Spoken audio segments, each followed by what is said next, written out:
দেখো বন্ধুরা, এখন রাত 10:30 বাজে। এখন ঘুমানোর টাইম হয়েছে। আর মেয়ে যে এত নেশা হয়েছে,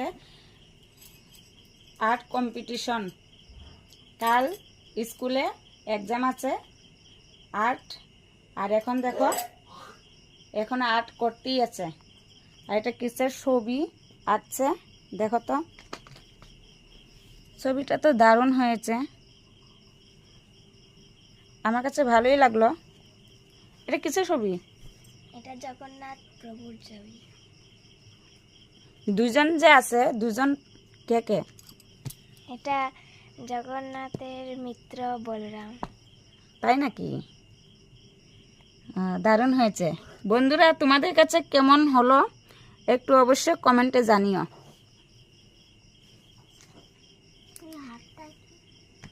এখন রাখি, টাটা বাই। সবাইকে গুড নাইট দিয়ে দে। গুড নাইট সবাই। এটা যদি টিউশন থাকতে টাটা।